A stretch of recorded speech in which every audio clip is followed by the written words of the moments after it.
Okay friends, now after having gone through the first video of CFT, now we would use the same concept of CFT to explain why complexes exhibit color, right? So let us move on to the next part of the same theory, colors exhibited by complexes and its explanation given by CFT. All right, so one of the striking properties of coordination compounds is their tendency to exhibit colors. You know, these coordination compounds, they show very varied and distinct colors. Now the question is, why do they exhibit colors? So a simple thing that happens here is that when you take an aqueous solution of a transition metal compound or a coordination compound, you find that as and when white light falls on it, now here we have visible light from visible spectrum, right, falling on the solution of transition metal compound. And as this happens, a fraction of visible spectrum is absorbed. So as long as no fraction is absorbed, we call it white light. But as soon as some fraction of visible spectrum is absorbed, right, the emergent light, the light which is, emergent, the one which comes out, right, is colored. And this color, what you see, this color which you see is also the color of coordination compound.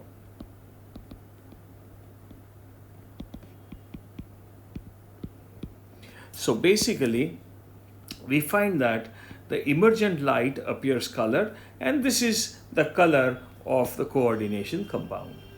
The point is, if we properly understand this, there is a fraction of light which is absorbed, and so the emergent light would be complementary to what is absorbed. So what is the color of a coordination compound? It is the complementary color to the light which is absorbed. So this color of coordination compound is nothing but it is complementary to color of light which is absorbed. So now, how can crystal field theory help us in understanding this? Why would a fraction of white light be absorbed? Let us understand that. All right. So now let us understand how CFT can explain the absorption of visible light by complexes. CFT attributes the color shown by complexes to DD transition, a phenomenon which is so important. It is called DD transition, right? So let us now understand what is DD transition, and this can be done by taking an example. We can take an example of a simple complex TiH2O6 times plus 3, water being a neutral ligand. The oxidation state of Ti is plus 3. Now if you look at the configuration of Ti in plus 3 state, the two electrons from 4s are removed and you have only one electron in 3d left, right? So you have two electrons from 4s and one from 3d removed and only one left. So now this is this is a complex which has only one electron in 3d, right? Now because Ti plus 3 is complexed here, and water molecules are the ligands here. Due to the presence of ligands, we find that the d orbitals of titanium plus 3 in this complex would be splitted up, and this would be as per the octahedral splitting.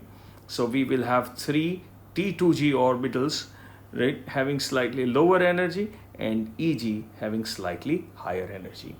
As per Aufbau's rule, obviously one of the electrons of D here would stay in T2G, lower energy T2G, It can be present in any one of these. And now when white light falls on it, right, what happens is the blue-green fraction of white light gets absorbed, right? And so, and this is good enough to take this electron from T2G to EG. So when white light falls on this complex, right, the blue-green part of the visible spectrum has sufficient energy to take this electron from T2G to EG, right? So basically, there is a transition of electron taking place from T2G to EG. This transition is between two different types of d orbitals only, so we call this as d-d transition. So you can see that the electron moves into EG now. So here, before the configuration was, T2G1 and EG0, and now here we have T2G0 and EG1. So this is DD transition, and the electron moves from T2G to EG, and now we have blue-green light absorbed. So the complementary color of blue-green, which is violet, this is the emergent light, or it also is the color of this complex, right? So color of this complex is violet, and it is primarily due to absorption of blue-green light. Now, do you ever think of what would happen if we heat Ti H2O 6 times plus 3? If I heat Ti H2O 6 times, let's say, and then you will have all the water removed, and it may get converted into a simple Ti plus 3 ion without water. So this is the uncomplexed form.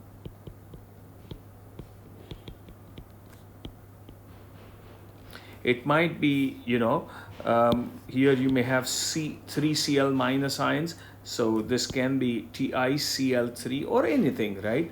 But if water, upon heating, when water is removed, right, plus 6H2O, I can put them separated. Uncomplexed form, we say now water is removed and it is uncomplexed form. Uncomplexed form of Ti plus 3 would be colorless. So if I talk about titanium TiCl3, then I may put TiH2O 6 times plus 3 and Cl3 here. This is violet in color. But if you take anhydrous form, TiCl3, this is colorless. So why? Because in uncomplexed form, there would not be any splitting of d orbitals, and because there is no splitting of d orbitals, there would not be any transition between T2G and EG, because they are not separated here, right? And therefore it is colorless. In the same way, you can have many such examples. Copper sulfate, CuSO4.5H2O, right? This is basically blue in color. But if you take anhydrous CuSO4, then it would be colorless, right? Then be colorless. So this is again a simple thing. In complexed form, CuSO4 is blue in color. In uncomplexed and anhydrous form, it is colorless. Now, what would be the form of CuSO4? I just want to show you that as well. So what would be the form of CuSO4 in complexed form? It would be something like this: Cu H2O 4 times SO4 dot H2O. So there are 4 water molecules acting as ligands, and there's one which is acting as water of crystallization, or it is the hydrated form, right? So there's 1 water molecule in hydrated form and 4 water molecules in ligand form. And because because of complex formation, we find that this is blue in color. Now, it can become colorless if you heat this, remove all the water, it can become colorless, right? Now, so I hope you've understood everything. Now, the next thing that I'm going to talk about is like the influence of ligand on color of a complex. See, color which is absorbed, the color which is observed for any complex would depend on the light which is absorbed, the fraction of light which is absorbed. Now, the light which is absorbed would depend on the delta O here, right? The light which is absorbed would depend on this delta O. And the value of delta O to a large extent is decided by the nature of ligands. Strong field ligands, as I have talked about in the first theory of CFT, strong field ligands, they can generally split the T2G and EG more. So delta O is more in case of strong field ligands, and so when you have a strong field ligand, you find that the light which is absorbed will have higher frequency, and when you have weak field ligands, then delta O would be less. If delta O would be less, then the light which is absorbed will have lower frequency, and light which is emerged out will have higher frequency. So basically, the nature of ligand decides the color of the complex, right? Because emergent color, which is the color of the complex, would depend on the splitting between these orbitals.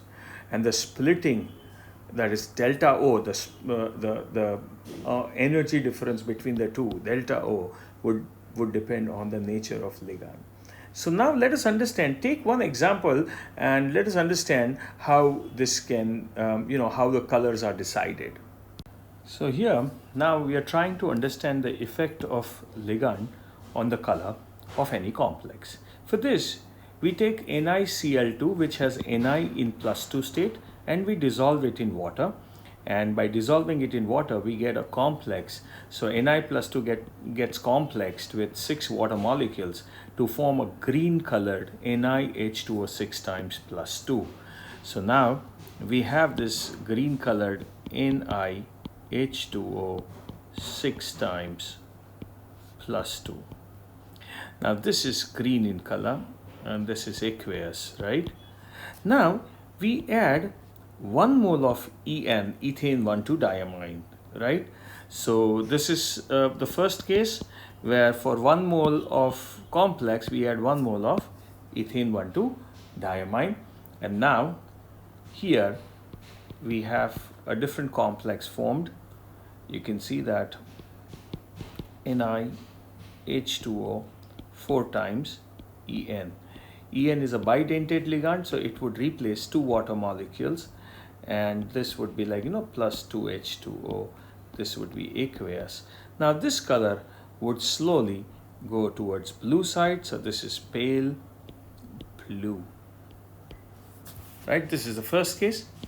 Second case, we furthermore add 1 more mole of ethane 1,2-diamine.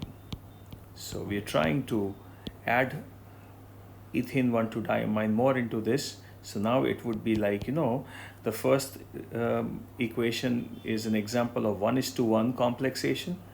Now here, when second mole of En is added, you will have 2 more water molecules replaced. So now you'll have only 2, and you have En twice, and this would be +2 H2O. This here is pale blue, would become a little more intense, and it would become blue to purple. And eventually, so let me put this, just a moment.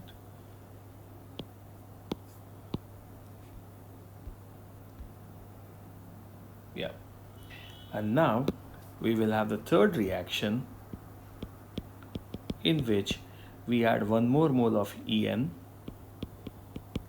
So now we'll have only 2 water molecules left as such, and you have 2 En and this is still plus 2 because En is also neutral. This is En, and now we have Ni, no H2O left, so you have En 3 times plus 2 more H2O coming out. This is also aqueous. This was also aqueous, right? Now let us, from pale blue to blue and purple, and now this would become intense in color, so it would be violet, right?